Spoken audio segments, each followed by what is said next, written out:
नाली कलमर व्यवहार विषय प्रायतः समस्ते जानिथिबे, किंतु आपण माने जानिछन्ते कि एमिति किछि देश रहिछि जेउठारे नाली कलमरे लेखिबा मना।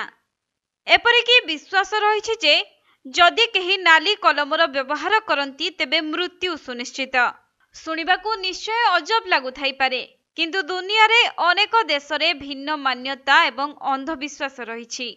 सेहीपरि एही कथाकू मानिथांती पोर्तुगाल, दक्षिण कोरिया एवं जापान परि देशरे।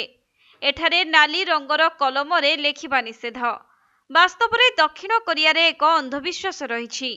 कुहाजाए एठारे जदि केही नाली कलमरे लेखंती तेबे से मरिजिबे, किंतु एहा पछरे केते सत्यता रहिछि ताहा स्पष्ट होई नाही। तेबे दक्षिण कोरिया रे लाल काली रे लेखिबा अशुभ बोली विवेचना करा जाए।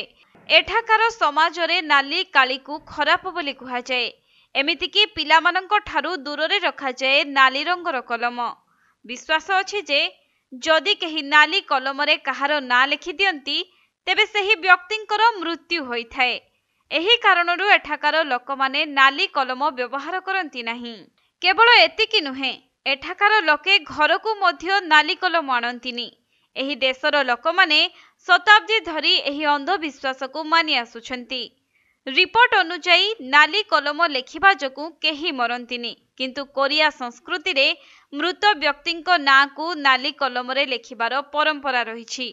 सेही कारणरू लोकमाने जीवंत लोकंको ना लेखिबा पई नाली कलम को व्यवहार करंती नाही।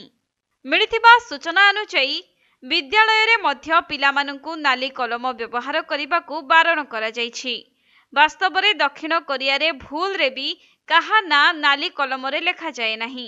तेबे एहा आईनगत नुहे, किंतु एहा आईनगत नुहे, एहा केवल सेमानंकर अंधविश्वास। एहा व्यतीत पोर्तुगाल एवं जापान रे नाली कलमरे लेखिबाकू अशुभ बोली विवेचना करा जाए।